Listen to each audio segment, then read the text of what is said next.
Урматтуу Москва шаарындагы мекендештер, эгерде сиз жакын арада Казакстанга чыгып келүүнү ниет кылсаңыз, сизге тажрыйбалуу айдоочу Асылбек мырзаны сунуштайбыз. Биздин Аль Фортуналары кызмат кылат. Унабыз ыңгайлуу жана кенен жолдо кыйналбайсыз. Жолго чыгарда документти чорнойдон текшеребиз. Без пересадка өзүбүз алып кирип чыгабыз. Биздин дарек метро проспект Мира 39А. Биздин байланыш номер +7926 929 1820. Ассаламу алейкум, урматтуу мекендештер. Арбаңыздар, бүгүнкү силер менен болчу маек. Бул биздин мекендешибизди полиция кызматкерлери кармап, отделенияга 1-2 күн жаткызып, андан ары сотко алып барып, соттон депортация кылуу үчүн чечим чыгарып туруп, мекендешибизди Сахаровага алып барып, Сахаровда 1 күн, 1 жума жатып, 1 жумадан кийин кайра диаспоранын жардамы менен, биздин сунуштаган юристтердин жардамы менен чыгарып алдык. Ошол мекендешибиз ошол боюнча сөз болмокчу. 2024 жылы 18 январь күнү кечинде ППС менен ДПС биргеликте ошол рейд кылып аткан жерден тосуп биздин документибизди текшерген кезде менин регистрациям базадан чыкпай калды. Ошол күнү отделениеге алып барды. Ал күнү кармап, эртеси 19 сотко алып барды. Соттон кийин эле мени Сахаровага айдап жиберди.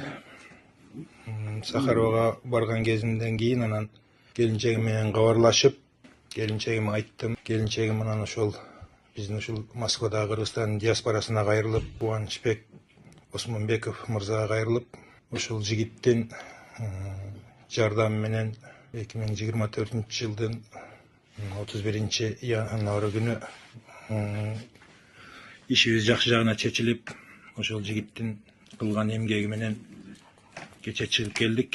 Сөздү баштардын астында биздин YouTube каналга катталып, досторуңуз, туугандарыңыздар менен бөлүшүп коюңуз. Себеп деген миграция жаатындагы расмий эң керектүү маалыматтарды ошо биздин каналдан ала аласыздар.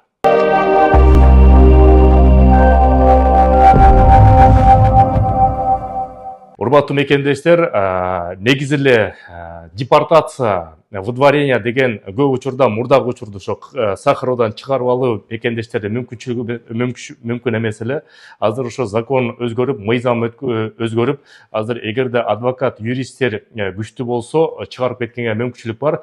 Бирок ошо адвокат, юристтерге дагы бир негиз керек, бул основание. Основание бул биринчи ирет, эң биринчи ирет бул близкие родственники деп коет. Эгерде депортация, выдворение болуп аткан адамдардын келинчеги, ата-энеси же балдары Россиянын жараны болгондо, Россиянын жараны болсо, анда чыгарып алганга мүмкүнчүлүк бар. Бул биринчи себеп. Экинчи себеп, эгерде ошол мекендешибиз расмий түрдө эмгек келишими менен, трудовой договор менен иштеп, ошол трудовой договору базада болсо, бул дагы негиз болуп эсептелет. Ошонун негизинде налог төлөп атса, бул дагы чоң негиз болуп эсептелет. Үчүнчү негиз бул окуу. Учоба. Мен ар бир мекендештерге айтып кетем, бизде Кыргыз диаспора кеңеши жогорку окуу жайлар менен иштешебиз, колледждер менен иштешебиз. Силерге да сунуштайбыз. Ошо окууга тапшырып коюңуздар. Сөзсүз түрдө очный форматта окууга тапшырып коюңуз. Силерди окуп аткан кезде эч ким депортация кыла албайт. Төртүнчү негиз болсо, бул Россия Федерациясында эгерде силердин үй жайыңыз болсо, бул дагы өтө чоң эмес, бирок ошентсе дагы негиз болуп эсептелинет. Негизи эле ошол мыйзамды сактаганга аракет кылыңыздар. Эгерде силерге ошо депортация, выдворение тарабынан юристтердин, адвокаттардын номери болсо, биз иштешип жаткан юридикалык компания бар. Мария Махмудова, руководитель правового центра Агентум, наш главный партнер диаспоры, который помогает нашим соотечественникам. Мария, подскажите, пожалуйста, вот каким образом мы смогли помочь нашему соотечественнику? Всем здравствуйте. Он был районным судом выдворен, причем у него было выдворение принудительное через Сахарова.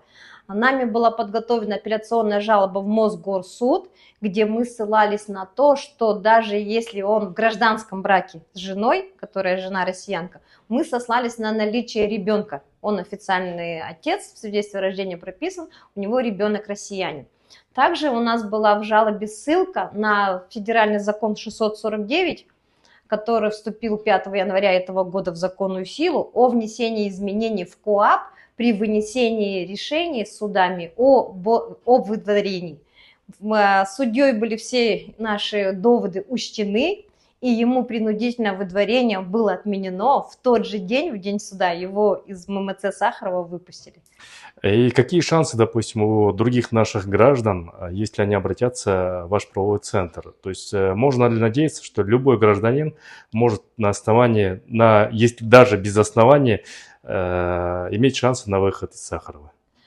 Любой гражданин имеет право к нам обратиться за консультацией. Мы по его личной ситуации все разъясним. Обязательно судами учитывается трудовой договор, уплачивает ли привлекаемое лицо налоги, являются ли его близкие родственники гражданами России, имеется ли у этого лица на территории Российской Федерации недвижимость. Вот эти все факторы судьей учитываются, и возможно, что если человек не работает, то есть у него даже нет работы, и вот он нарушил миграционный и режим пребывания в Российской Федерации, ему, возможно, даже судом будет присуждено исправительные работы от 150 до 200 часов. А если исправительные работы не будут, то можно будет в виде... денежного штрафа. У тех, у кого есть подтверждение работы, то шанс того, что судья ему вынесет денежный штраф и не будет у него выдворения, тоже великий.